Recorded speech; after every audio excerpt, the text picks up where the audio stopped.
राजनीति का रंग निराला है। बदलते दौर के साथ ही राजनीति का रंग भी बदल रहा है। राजनीति में आने के लिए नेता ताउम्र संघर्ष करते रहते हैं। एक बार आने के बाद सियासी दुनिया छोड़ना नहीं चाहते। चुनाव का ऐसा जुनून चढ़ता है कि स्टेट, डिस्ट्रिक्ट और कॉन्स्टिट्यूंसी बदलकर दावेदारी करने से भी नहीं चूकते हैं। ऐसा ही एक वाकया मध्य प्रदेश के रीवा में देखने को मिल रहा है, जहां 7 समंदर पार करके चुनाव लड़ने के लिए एक युवा अमेरिका से रीवा अपने गांव आया है। इतना ही नहीं, गांव आकर अपने विधानसभा क्षेत्र से विधायकी की उम्मीदवारी भी पेश की है। यह आर्किटेक्ट युवा अमेरिका में करोड़ों रुपए सालाना के पैकेज में काम कर रहा था। रीवा जिले की गूढ़ विधानसभा इन दिनों चर्चा में है। चर्चा विधानसभा के रण में उतरे एक युवा नेता को लेकर है, जिसने इस विधानसभा में विधायकी की दावेदारी पेश की है। 25 साल के प्रखर प्रताप सिंह मूलतः रीवा जिले के रायपुर कुर्चलियान के पुस्तैनी निवासी हैं और देश के प्रसिद्ध दून स्कूल देहरादून में प्रारंभिक शिक्षा प्राप्त करने के बाद अमेरिका चले गए थे।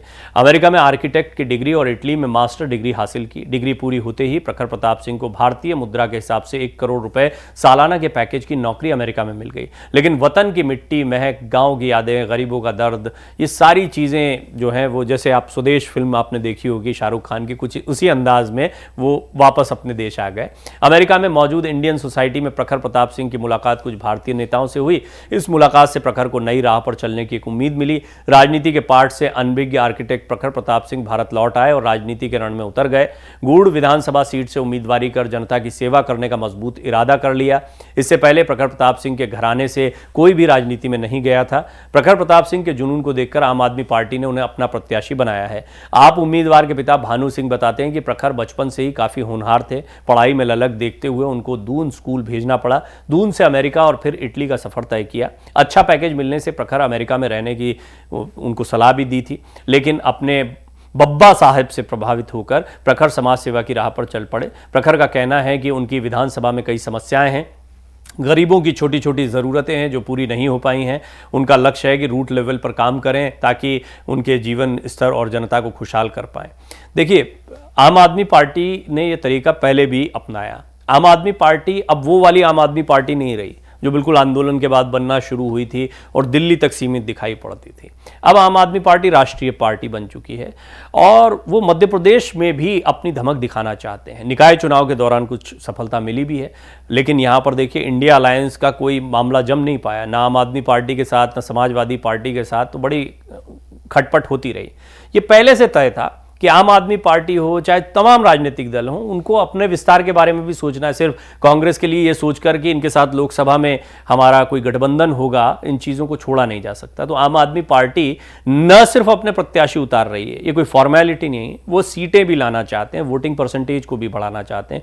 गुजरात से उनको इतना फायदा हुआ, बेशक 5 विधायक जीत कर आए, बेशक कांग्रेस का ज़बरदस्त नुकसान कर दिया उन्होंने, लेकिन इसके बावजूद राष्ट्रीय पार्टी बनने के लिए जो अर्हताएं होती है, एलिजिबिलिटी क्राइटेरिया होता है, उसको पूरा करने में गुजरात का ये चुनाव बड़ा काम आया। आप ये भी अंदाज़ा लगाइए कि आने वाले दिनों में जो चुनाव होने वाले हैं, जिस तरह से राजनीति आगे बढ़ रही है और जैसे जैसे छोटे छोटे दलों का प्रादुर्भाव हुआ है, क्षत्रपों का प्रादुर्भाव हुआ है, ये एक ऐसे दौर की तरफ ले जाता है कि अगर कांग्रेस मजबूत होती है तो छोटे दल खत्म होंगे। दरअसल ये छोटे दल पनपे ही तब हैं जब कांग्रेस कमज़ोर होती चली गई, तो इनका मेल जो है वो बड़ा मुश्किल सा दिखाई पड़ता है। और ऐसा नहीं होता है, छोटे छोटे दलों पर या बीजेपी से नाराज़ होकर जनता इन दलों को अलग अलग जगहों पर चुनती है तो बाद में फिर एक समीकरण बन सकता है, क्योंकि पूर्ण बहुमत का आंकड़ा बहुत महत्वपूर्ण है। लेकिन अभी फिलहाल बीजेपी जो है वो एक ऐसी पार्टी है जिस पर ज़्यादा, और यही आप देखेंगे कि लोकसभा चुनाव में एकदम से मिजाज बदल जाता है जनता का।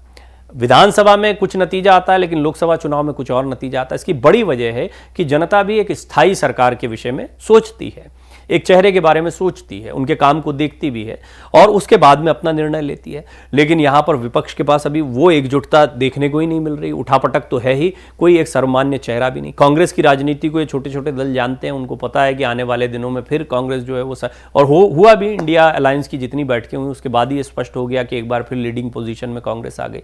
शुरुआत की थी नीतीश कुमार ने। खैर, ये एक अलग मसला हुआ, लेकिन आम आदमी पार्टी अब धीरे धीरे अपनी साख को बढ़ा रही है। वो कांग्रेस का विकल्प सिर्फ 1-2 जगह पर नहीं बनना चाहती है। विपक्ष का जो एक बड़ा नेतृत्व करने की ख्वाहिश रही है अरविंद केजरीवाल की, वो अगर उनको करना है तो उनको न सिर्फ मध्य प्रदेश, राजस्थान, बल्कि दक्षिण के राज्यों में ठीक वैसे ही जैसे कि बीजेपी और कांग्रेस ने अपने जनाधार को बढ़ाया है, उनको जनाधार बढ़ाना है। और उनके लिए अभी एक बड़ा मौका है कि राजस्थान और मध्य प्रदेश में वो किस तरीके से परफॉर्म करते हैं और उसमें इस तरह के उम्मीदवारों को वो चुन रहे हैं कि कुछ सीटें ऐसी हों जो उनकी मजबूत सीटें कहलाएं। दिलचस्प तो हो गया मुकाबला। अब देखिए, अमेरिका से बेशक आए हैं, लेकिन खाटी राजनीति होती है।